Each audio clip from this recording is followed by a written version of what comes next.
وصفة النهاردة نينجا. معاكي شوية توست هتطلعي القمر ده. بصوا بعد 10 دقايق كانت البايركس خلص. يلا بينا. عندي هنا 5 توستات، شلت الطرف بتاعهم وبدأت ان انا ارصه في البايركس بتاعي.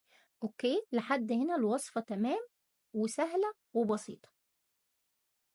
بعد كده هجيب الحلة بتاعتي وهجيب ظرفين من الكريم كراميل، اي نوع كريم كراميل عندك هفضيهم وهضيف عليهم معلقتين من السكر، معلقة من النشا ممكن تستغني عنها، و3 كوبايات من الحليب اللي هو اللبن، وهرفعهم على النار.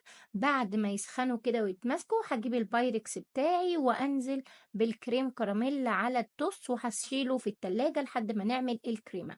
انا هنا معايا نص كوبايه من الكريمه اللباني، ما كانش عندي كريم شانتيه.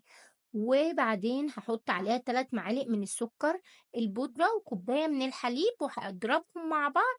هيطلعوا لي الكميه المهوله دي. هنسيبها على جنب ونجيب البايركس بتاعنا، وهضيف الكريم شانتيه او الكريمه اللباني، وهساوي السطح كويس. وظرفين الكريم كراميل بيكون معاهم الصوص بتاعهم، هحط عليهم كده.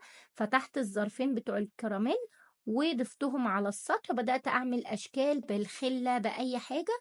دخلتهم التلاجة 10 دقايق كمان، وتعالوا نشوف النتيجة رهيبة. قطعتهم بقى، وعايزة أقول لكم الطعم ملوش حل. ما كنتش متوقعة إن كل ده يطلع من العيش. عندك شوية عيش هتعملي أحلى حلو. لو عجبتكم الوصفة ما تنسوش طبعا اللايك والشير وسبسكرايب للقناة عشان يوصل لكم كل جديد، وما تنسوش تكتبوا لي كلمة حلوة زيكم في الكومنتات. باي باي.